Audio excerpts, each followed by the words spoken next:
अस्सलाम वालेकुम गाइस, क्या हाल है? ठीक ठाक है, खैर खैरियत है। उम्मीद है आप तमाम खैर खैरियत से होंगे। जैसे कि हमने काफ़ी अरसे बाद अपने यूट्यूब चैनल के अंदर लॉ के ऊपर एक वीडियो अपलोड कर रहे हैं, court of criminal procedure code के ऊपर। जैसे कि आप सब जानते हैं, सीआरपीसी के सेक्शन 144 दफ़ा 144 कब नाफिज होता है। दफ़ा 144 डिफरेंट सिचुएशंस पे जो है ये सेक्शंस अप्लाई होता है। जब मुफाद आमा के लिए नुकसान हो, जैसे मुहर्रम अल हराम में डबल सवारी पर पाबंदी लगाई जाती है।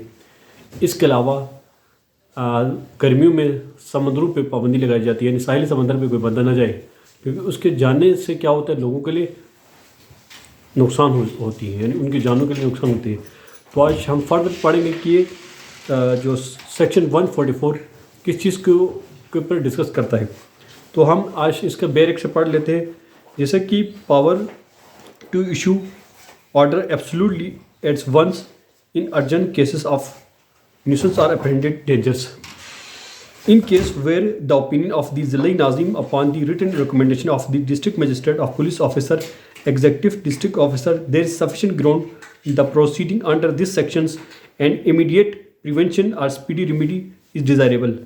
यानी जो ज़िला नाज़िम होता है वो क्या कर देता है, रिकमेंडेशन देता है, रिटन रिकमेंडेशन किसको देता है, पुलिस ऑफिसर को, कि जाके देख लें कि ये मामला क्यों हुआ है, ये वहाँ पे फसाद क्यों फैला है। ठीक है नहीं। द ज़िला नाज़िम में भी written orders starting the material fact of the case and serve in manner provided by section 134 directly any person to abstain from certain act or take certain order with the certain property in his possession or under his management.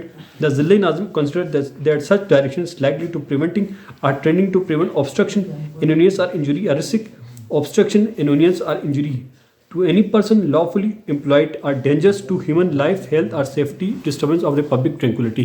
अब ये कहते हैं कि अगर जो दफ़ा 144 का जो निफास होता है उसमें सबसे पहले क्या करते हैं, या किसी बंदे के ख़िलाफ़ भी हो सकता है, जो नोटिस होता है वो एक बंदे के ख़िलाफ़ भी भेज सकते हैं ज़िले Nazim through on police officer के, या वो होल कम्युनिटी को भी भेज सकता है। यानी इस समन को भेजने का तरीका ये है, जैसे कि अकॉर्डिंग टू सेक्शन 134 सीआरपीसी में बताया गया है कि एक समन को कैसे तरीके से सर्व कर देते। ठीक है नहीं। समन को मतलब पहले उसको कॉन्स्पिशियस प्लेस में एडवर्टाइज़ किया जाता है, फेसबुक पे आजकल के तौर पर फेसबुक और अखबार में पोस्ट किया जाता था, लेकिन जो ये बुक बनी है इस हिसाब से, यानी मस्जिद या मंदिर या जहाँ पे पब्लिक आती है वहाँ पे जो है इसको लगाया जाता है। अब क्लास 2 में कहते हैं एन ऑर्डर दिस सेक्शन में इन केस ऑफ इमरजेंसी और in case where the circumstances of not admitted of servicing due time notice upon the person against whom the order directly pass ex parte. यानी ये जो order होता है ना, ये x party के खिलाफ भी यूज हो सकता है। An order under this section में be direct to particular individual to the public general and frequenting visiting or particular place. जैसे कि हमने पहले कहा कि ये जो है सेक्शन जो है एक बंदे के ख़िलाफ़ भी हो सकता है और होल कम्युनिटी के ख़िलाफ़ भी दफ़ा 144 का जो नोटिस जारी हो सकता है। और क्लास 5 में कहते हैं where such application is serve in the zile nazim shall afford the application and earlier opportunity are appearing before him either the person by pleader and showing cause against the order the zile nazim reject the application wholly in partly shall be recorded in reason of doing. मतलब ज़िले नाज़िम क्या कर सकता है, जो letter होते हैं, application होते हैं, वो किसी भी बंदे के साथ भेज सकता है, प्लीडर के साथ, या उस लेटर को मनसूख भी कर सकता है। और जो मनसूख करने का कैंसिलेशन का जो कॉज एंड फैक्ट्स वो बता देगा कि ये जो लेटर्स जो है उसने भेजा है उसको क्यों, किस वजह से वो मनसूख किया है। इसके क्लास 6 में कहते हैं no order under this section shall remaining in force of than 2 months consecutively days and not more than 7 days। अब जहाँ कहीं दफ़ा 144 के निफास होता है वो कम से कम 2 दिन, ज़्यादा से ज़्यादा 7 दिन, और उससे भी ज़्यादा हो तो 1 महीने तक। मतलब ये जो कहीं पे किसी भी शहर में जब दफ़ा 144 नाफिज होता है तो कम से कम उस 2 दिन और ज़्यादा से ज़्यादा 7 दिन, इन एक्सेप्शन वो 1 महीने तक भी कर सकते हैं। ठीक है नहीं। इसके अलावा क्लास 6 कहते हैं सेक्शन के no order under the section shall remain in force more than 7 days and not more than 1 days from making therefore unless in case of dangers to human life, health or safety, likelihood of erode any affiliated provincial government may be notification official gazette otherwise direct. यानी provincial government ये जो है order सर्व कर सकती है जहाँ पर इंसानी ज़िंदगी के लिए खतरा हो या इंसानी सेहत के लिए खतरा हो।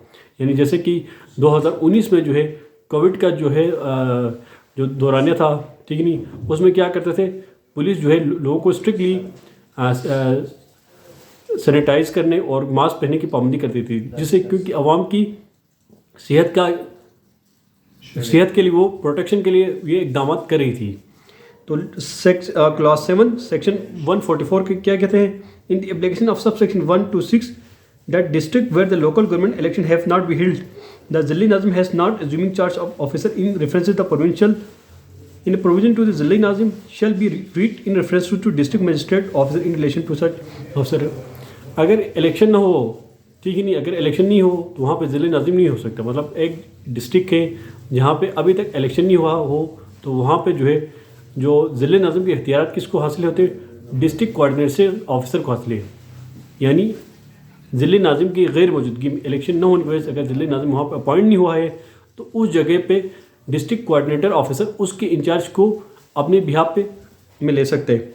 Provide that in sub section shall cease to effect and shall be deemed to have been repealed on the time when local government are installed the district of oversight।